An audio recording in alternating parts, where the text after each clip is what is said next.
Hello and a warm welcome to Federal Special Program Capital Beat. Leader of the opposition in Lok Sabha, Rahul Gandhi, today claimed that the India-US trade deal had surrendered the future of Indians to Washington. Now, what he said, and I'm going to quote certain portions from his speech because they're very important, and certain portions of his speech will also be expunged. At least that's what Kiren Rijiju, Parliamentary Affairs Minister, has said. Now, let's begin with the first portion, what Rahul Gandhi said. He said, our energy security has been handed over to the US under the trade deal. This is a wholesale surrender. Rahul said during his speech on the union budget in the Lok Sabha and that you have opened the door to mechanized American farms. You have opened the door to crush our poor farmers. It is disgraceful.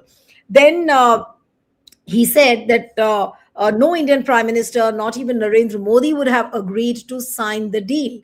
And he says Modi surrendered the future of 1.5 billion Indians because he wanted to protect the BJP's financial architecture. Now, when he said financial architecture, what he meant was the name of Adani, but then he was stopped by the chair and said that you can't take names. So then he said that this is an attack on the financial structure of the BJP. So this was one bit. Now, the Congress leader, Rahul Gandhi, tried to link the trade deal to disclosures in the Jeffrey Epstein files released by the Department of Justice, and this drew protests from the Treasury benches.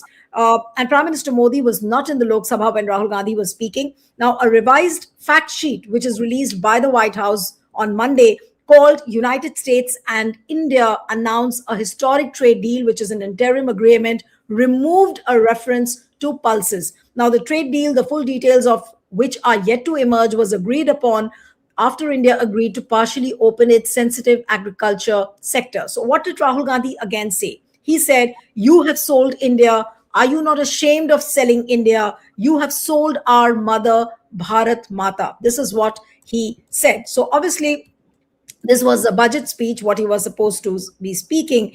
And then Rahul picked up the data point, which was very crucial. He said, if we, that is India bloc, were negotiating with President Trump, we would say that Indian data is the most important asset and key to protecting the dollar. If the US wants access to this data, it must engage with India as an equal, not as a subordinate. We would also make clear that India will protect its energy security and safeguard its own farmers.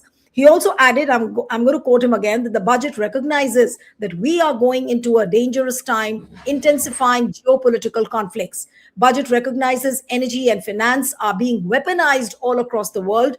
Dollar is being weaponized. The dollar is weakening in value. Gold and silver prices are going up. There is absolutely nothing in the budget that looks into these issues. And then Rahul said that its data was the biggest strength of India, which the country possesses, and it could be used on any negotiating table. So these are some of the important points which he mentioned.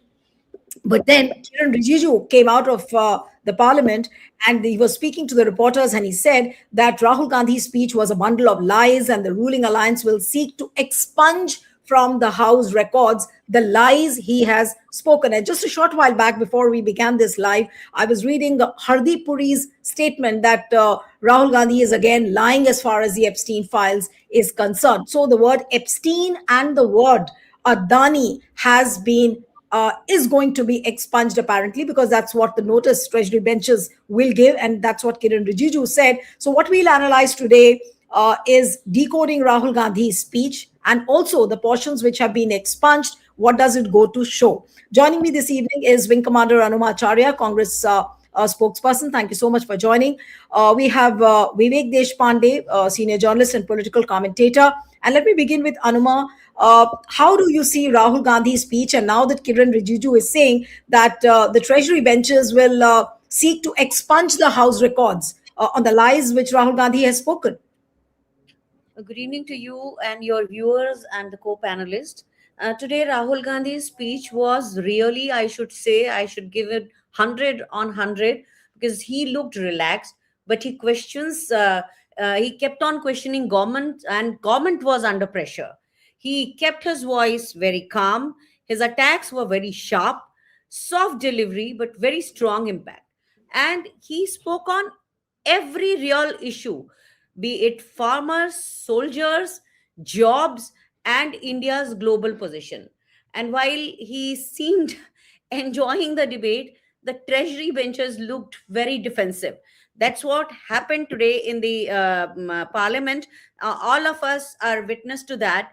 And then when he spoke about that martial art, he also kind of conveyed that the government is compromised with and the American government, basically Trump. He took the name, and he said that the prime minister has compromised the welfare of our farmers. All of it is so evident, but the main part of this is that he argued, basically he took the premises of budget, and he said the budget shows no big vision of future for the people, for youth, or for anyone.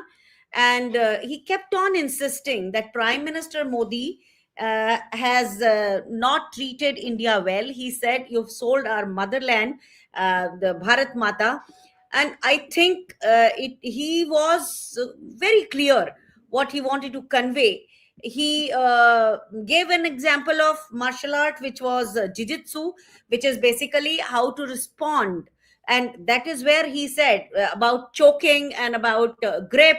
And he talked about how when somebody chokes, you can see the fear in his eyes. So that's what we can see when America is pressurizing us and prime minister has gave away our interest. So I think in sum total, the entire speech of Rahul Gandhi was phenomenal. And as you have seen the reaction of Kiren Rijiju, and also somebody has told me that they're sending, I think I have tweeted some of them. So some kind of thing is some Lok Sabha Parliament. Somewhere I got, just before this debate, I got a call. They said you have violated certain norms, so we are going to send you some kind of a notification. So do share your email. Things like that has also happened. So there's a phenomenal reaction to that particular speech of Rahul Gandhi today. Yep. Now, the chair also asked him to authenticate, though Rahul Gandhi did mention that, no, I have the documents, I can authenticate, but allow me to speak. Even then, he was not allowed. So now, do you think that Rahul Gandhi will be able to authenticate with documents? That's what Prahlad Joshi and Kiren Rijiju said, that you need to authenticate, and authenticate not just by saying, but you have to table those documents.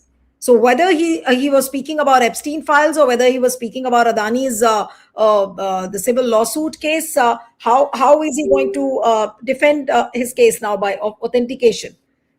See, whatever has emerged related to Epstein file, that is not from some newspaper cuttings or New York Times or things like that.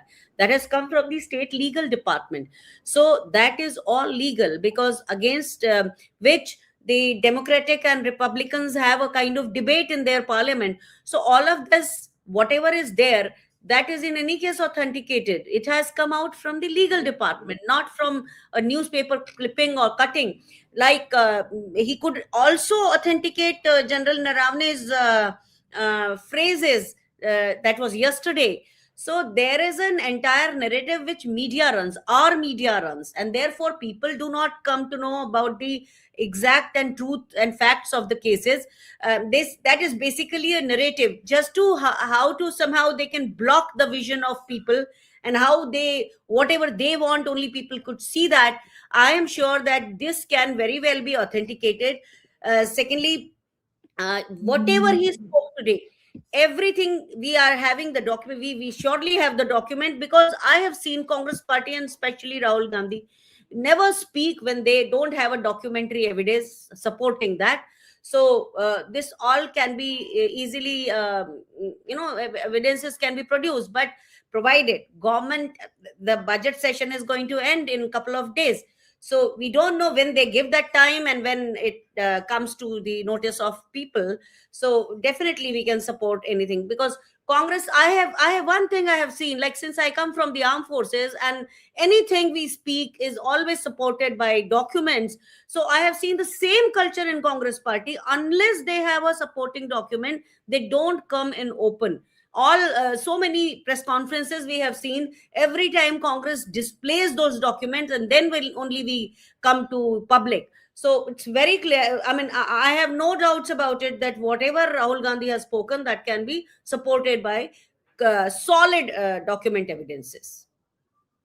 All right. I will come to you now, Vivek. How would you see Rahul Gandhi's speech? It was a hard hitting speech, which obviously cornered the government on the US trade deal and how it was like a grand sellout. And while we are speaking, Nirmala Sitharaman has already begun giving her reply, as in she's supposed to be speaking, and she's speaking right now. But what would you make of Rahul Gandhi's speech and the way his remarks have been expunged? Yes. Yeah. Nilu, the issues which Rahul Gandhi has raised today have been there in the public domain for a while, and there's nothing that he has said is not true. I mean, the Epstein file cases, whatever happened during those times, and who are the Indian players whose names have cropped up in Epstein files. Then General Narvane's case also, Mr. Narvane has not said anywhere till date that whatever has been attributed to him in terms of those quotes about the situation in 2020 Galwan clashes, he has not said that he has not said that. So he has not refuted the claims which are circulating in the media and in public discussions. So that is there, and very much it can very much be authenticated by reproducing those texts which are there in his book as well as in his previous interviews and his utterances wherever he has spoken. So that is very much there. And about this India US trade deal, it's not just Rahul Gandhi who is saying that it's a sellout. I mean, sellout could be a very harsh word to use. Of course, it can always be interpreted in those terms, but what Rahul Gandhi could have said is he could have tempered his speech, saying, because when it comes to Narendra Modi, politically and in terms of tactics, I think you need to temper your words, because the more you get strong in your assertions, it helps the BJP, because then Mr. Modi can always play the victim card. So you have to go point by point and raise each point in those in that trade deal wherever India has taken a beating. So point by point, if he could have elucidated on those trade deal negotiations, then I think it would have made a better case for himself. But of course, I mean, many experts, neutral experts, have also said that we have kind of surrendered before the US. And I think in his speech, he could also have targeted the US for targeting India, because after all, we all are Indians. And if US has targeted us, then it was necessary for Rahul Gandhi to have attacked the US along with our own government, which he, in his opinion, has surrendered. So attacking US, otherwise it would look very lopsided if you're attacking only your government and not the country which has caused this consternation to India as a whole. We all included in that. Then I think it looks very lopsided. So he should have also attacked the US and Trump. So what we can very comfortably say as of now is that whatever Rahul Gandhi has said, there's nothing of the record. Everything is on the record. And if required, if he's required to produce some documents to those effects, he can always produce that. What is the point in asking him for documentary evidence? I don't know. Because there are always, I mean, these papers can always be produced, and even the government knows that. So what is it trying to say when it says that you have to authenticate? There are documents available. You also know that. The government also knows that. So what is the government going to do if Rahul Gandhi reproduces those documents and tables them on the floor of the House?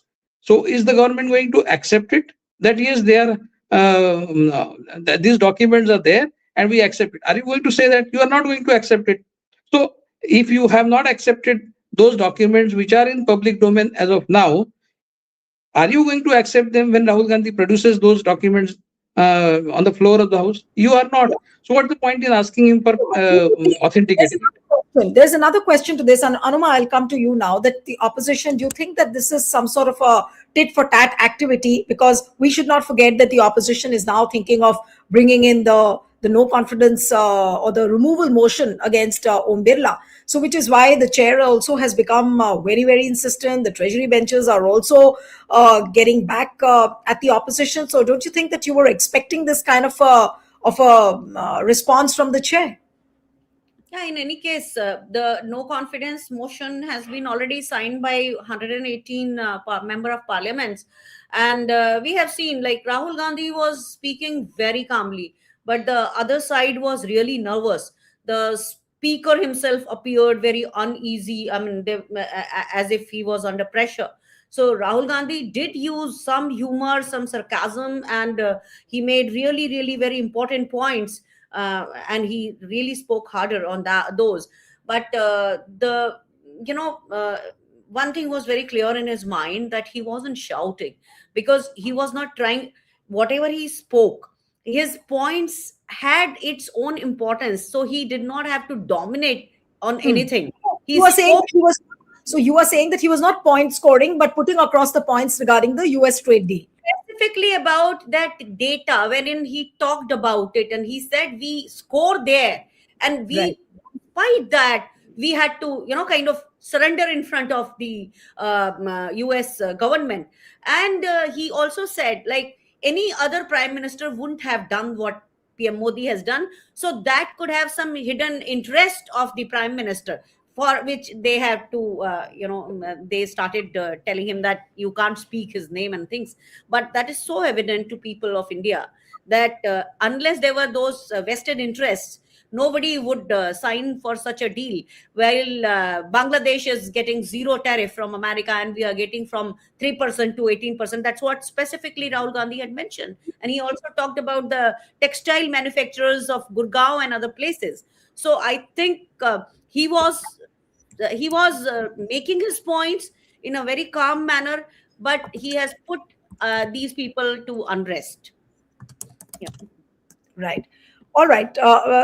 So coming back to you, Vivek. So, do you think that that Rahul Gandhi's speech really put the government in a very, very tight situation, and it will be difficult for the government to answer? Though Nirmala Sitharaman is making a point here, and she's speaking right now. What we do not know what all points she's making, but do you think that that Rahul Gandhi's speech really succeeded in putting the government and showing the real mirror as to what the US trade deal was all about, and coming especially after the day when another fact sheet from White House came out?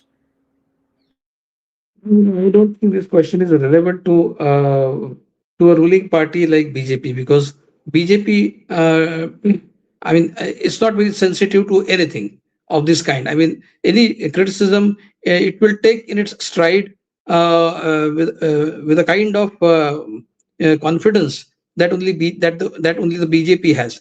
I mean, they will simply move away. I mean, they will not answer any questions, and they feel that they are not answerable to any of those questions. There have been several controversies in the last 11, 12 years, and they have been able to steer clear of all of those without answering any of those questions. So it doesn't make any difference to them now who is asking them questions, how many questions are asked, and how relevant those questions are.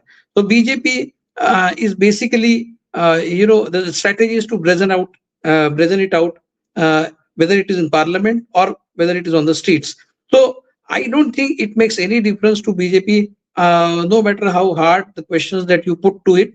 So they will just uh, kind of move away from it. They will not answer any of those questions, and when the budget session gets over, they will be back to their original business. So presenting it out is the order of the day when it comes to the BJP government at the center. They will do it in this case as well.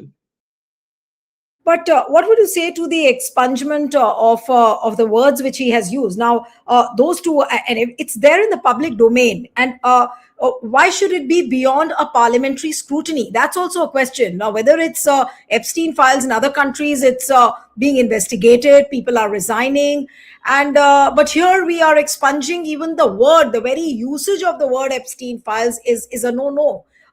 As far as the parliamentary records are concerned, and whether it is Adani's lawsuit case also, that is also something which is a matter pending in the American Federal Court. Now, to that as well, the parliamentary records should not have a mention of that. Now, why should these two words be beyond parliamentary scrutiny? I'll ask you, Vivek, on this first and then go to Anuma. Yes. It should not be beyond any scrutiny of the parliament. It must be scrutinized very thoroughly in the parliament. Government is absolutely answerable to all those issues because they are very serious issues, and they have very serious repercussions for the country.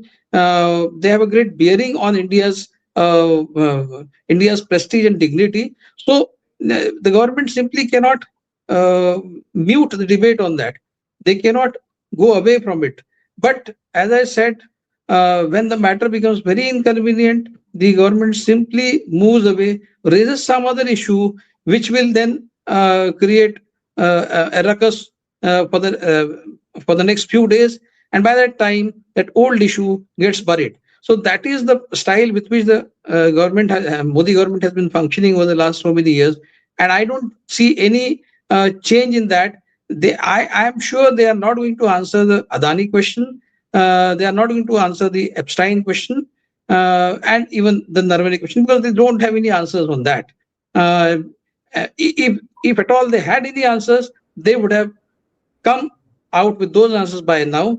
The very fact that they haven't means that they don't have any answers, and they don't want this issue to snowball into a bigger issue by wading into the debate. So they will simply keep quiet and move on to the next subject, which they could set a narrative about.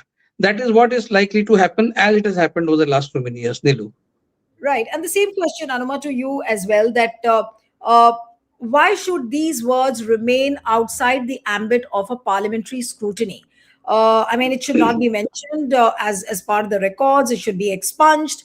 Uh, why? Because these are questions which are related to the citizens of India. Look, we have seen this is a basically a cowardice of Modi government.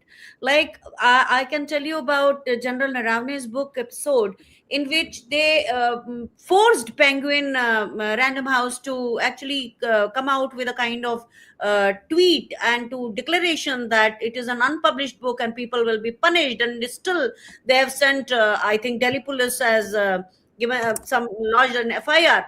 So Modi government is basically very scared of going down in the history with these kind of details. Like yes, today Rahul Gandhi took a direct swipe at Petroleum Minister Hardeep Singh Puri and questioned about energy policies and rising costs despite global changes. And he also asked about because they said you can't take Gautam Adani's name and Anil Ambani's name. So he said that Deep Singh Puri is a member of this house. So basically, they don't want anything to go down in the history. You have seen whenever any crisis occurs in India, Prime Minister Modi first he goes silent because if he goes silent, there are no statements made, no questions asked. He is not visible. When he is not visible, he is not written. So when he is not written in the history, nothing can be said about that phase. But they forget we say there is a proverb in Hindi कि बिल्ली आंख बंद कर लेती है तो उसे लगता है कि कोई उसे देख नहीं पाएगा that is not true because people have seen it, people have witnessed, everything has been recorded, at least not in the may not be they can expunge it from the parliamentary record, Right. but it is there Right. in the I'll just stop you here because I want to put out the tweet which KC Venugopal also had written immediately after the speech was over. Abhiram, if you're there backstage and if you can just play the tweet of Mr. KC Venugopal, what he wrote. Are you playing that tweet? Yeah. All right. So let's wait for the play out. Yes. So he said that today LOP Rahul Gandhi completely exposed how Prime Minister Modi has been compelled to surrender India's economic sovereignty before the US. Our data, our agriculture, our hardworking labor class, and our energy security have been handed over to the US because the PM is compromised. Our data, our agriculture, our hardworking labor class, and our energy security have been handed over to the US because the PM is compromised. Epstein files revelations and Adani's financial dealings are all being used as leverage to compromise India's interests and weaken India's bargaining power in trade negotiations. As Rahulji said, in these turbulent times, India needs to establish a relationship of equals with other countries. However, a compromised PM can never speak with authority, and that's why India's economy has been sold. Yes, Anuma, you complete your point, and then I'll go for the final comments to Vivek. Yes, No, I go was ahead. just saying that Rahul Gandhi has actually hit the nectar pot, like that Ravana's. I'm just taking that reference. So that is Gautam Adani and Anil Ambani both. So therefore, it was hitting hard to the people of the ruling dispensation. What Rahul Gandhi said is protect India's future, do not trade it away. That's what the entire crux of his speech was today. Yep. So, Vivek, to you now, looking at the overall speech of Rahul Gandhi and the way he made all the points regarding the US trade deal, so what would you say towards the end? And what is the message sent out by Rahul Gandhi's speech to the ruling side today? Yeah. The message is clear that you are answerable to many of those very uh, very important questions which have a bearing on the country's dignity and prestige and India's economy and the well-being of the people of India. Because if this trade deal is completely one-sided, completely lopsided, it's going to affect the people of India in ways more than one. So you are answerable to that. That's the message. But uh, the party like BJP, which has none of the three moralities: constitutional, political, and public, they have not displayed any of those at any point of time, either in the past and present. So they will simply try to move away, steer clear of everything without answering those questions, and move on to the next agenda, which could be again, diverting the people's attention from real issues and engaging the people's attention in issues which are absolutely unnecessary and very detrimental to country's future. That is what the BJP strategy has been, and they will continue to adopt that strategy even in the days to come. Nilu. All right, so we'll have to end it here. Thank you so much, Anumacharya, Vivek. Thank you very much for joining. Thank you.